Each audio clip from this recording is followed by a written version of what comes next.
धीरे धीरे मैं काम पिशाचिनी के पास जाकर बेड पर बैठ गया।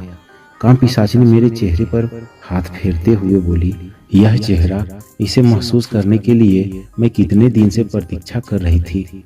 तुम्हारे इस शरीर को महसूस करने के लिए मैं तुम्हें कुछ भी दे सकती हूँ। मुझे ऐसे ही बस अपने पास रहने दो, इसलिए तो मैंने तुम्हें चुना है। देख लेना, तुम आज रात की सुख को कभी नहीं भूल पाओगे। यह सभी को नहीं मिलता। यह कहते हुए काम पिशाचिनी अपने चेहरे को मेरे चेहरे के पास लाने लगी। मैं आगे जो होने वाला है उसके लिए तैयार था, लेकिन अचानक ही मेरे दिमाग में एक जोरदार झटका सा लगा और मैं खड़ा होकर बेड से पीछे हट गया। मेरे मुंह से निकला, नहीं नहीं, मैं ऐसा नहीं कर सकता। मैं मानो खुद से यह नहीं कर रहा था। कुछ ही पल में काम पिशाचिनी के कामुक अदाओं पर गुस्से का परत चढ़ गया। राघव, मेरे पास आओ। काम पिशाचिनी मुझे फिर अपने पास बुलाने लगी। मैं बोला, तुम अभी उस लड़की के शरीर से बाहर निकल जाओ। जो तुम चाहती हो वैसा मैं नहीं करने वाला, कभी नहीं करूंगा। तुरंत निकल जाओ उस शरीर से। मेरे मुंह से यही सब निकलता रहा। सामने ही काम पिशाचिनी गुस्से से फुफकार रही थी। कुछ देर बाद काम पिशाचिनी बेड के नीचे उतरकर मेरे पास आने लगी। काम पिशाचिनी बोली, आज रात के लिए तुमने यह शरीर मुझे दिया है, तुम्हें यह करना ही होगा। मेरी बात मानो, वरना इसका परिणाम बहुत भयानक होगा। मैं तुम्हें चोट नहीं पहुंचाना चाहती। मैं बोला, तुम मेरा कुछ भी नहीं बिगाड़ सकती। यह कहते हुए मैं एक मंत्र पढ़ने लगा। यही मंत्र मेरे दिमाग में उस वक्त घूम रहा था। मैं समझ गया कि यह मंत्र काम पिशाचिनी को उस लड़की के शरीर से अलग करने के लिए था। काम पिशाचिनी बोली, मुझे तुम्हारे साथ कुछ गलत करने के लिए मत उकसाओ। काम पिशाचिनी यह बोल ही रही थी कि लड़की नीचे फर्श पर गिर गई और काम पिशाचिनी उसके शरीर से एक धुएं के रूप में बाहर निकल आई। अचानक ही मुझे कुछ भयानक आवाज सुनाई देने लगा। उस काले धुएं ने अब एक रूप लेना शुरू किया। कुछ ही पल बाद साक्षात पिशाचिनी का रूप मेरे सामने खड़ी थी। यह रूप मैंने पहले भी एक बार देखा था। आज काम पिशाचिनी और भी भयानक लग रही थी। चेहरा हल्के नीले रंग का, बड़ा सा जीभ, दो बड़े दांत, लाल आंखें तथा हाथ व पैर के नाखून बड़े बड़े। अचानक ही काम पिशाचिनी के इस रूप को देखकर मैं हिल सा गया।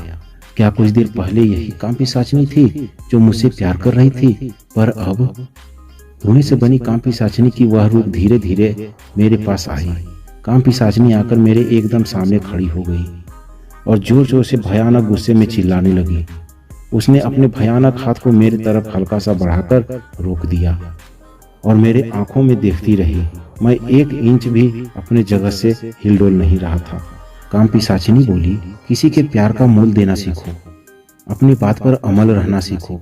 आज के लिए जा रही हूँ, लेकिन याद रखना, तुम्हें अपने लिए मैंने चुना है। भयानक आवाज में इतना बोलकर काम पिशाचिनी कमरे से गायब हो गई। एक काला धुआं कमरे से बाहर जाता हुआ दिखाई दिया। काम पिशाचिनी के जाने के बाद मेरा मन शांत हुआ। उस रूप को देखकर कोई भी बेहोश हो जाता। साधना के वक्त इतने सारे भयानक अनुभव के बाद भी मैं आज कुछ ज्यादा ही डर गया था। हर एक पल मुझे अपने मरने का ख्याल आ रहा था, पर मैंने खुद को बचाने के लिए न जाने क्यों कोई मंत्र नहीं पढ़ा। कुछ ही मिनटों में मैंने क्या कर दिया था, मुझे खुद ही कुछ पता नहीं चला। कमरे फर्श पर लड़की बेहोश पड़ी थी। मैंने तुरंत ही उसे फर्श से उठा बेड पर ले जाकर लेटा दिया। उसे कुछ भी नहीं हुआ था।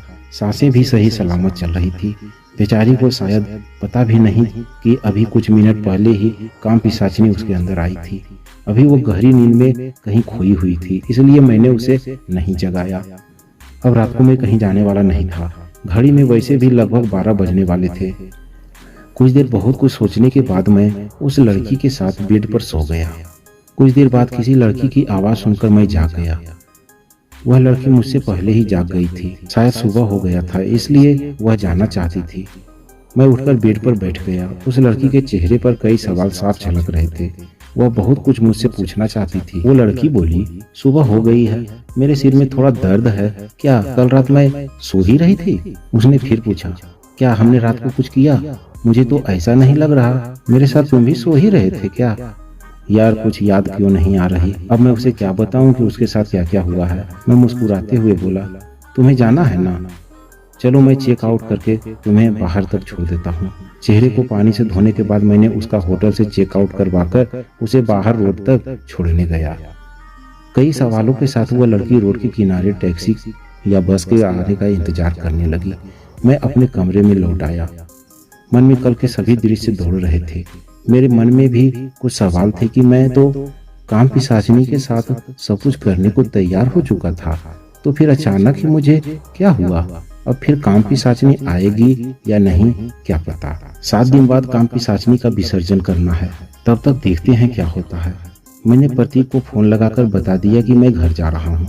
कुछ ही देर बाद प्रतीक बाइक से होटल आ गया। आते ही वही दोस्ती वाली मजाक चालू, क्या किया रात भर, मजा आया, वगैरह वगैरह। वह जैसा सोच रहा था मैंने भी उसके सोच में हाँ मिला दिया। इसके बाद प्रतीक ने मुझे सियालदह स्टेशन तक छोड़ दिया। मैं भी लोकल ट्रेन के दरवाजे पर खड़े होकर बाहर के दृश्यों का आनंद लेते हुए घर की ओर चल पड़ा। आनंद इसलिए क्योंकि 21 दिन में एक बार संभोग वाला धर्म संकट शायद मैं पार कर चुका था। कुछ देर सब कुछ भुलाकर बिना कुछ सोचे जीना चाहता था।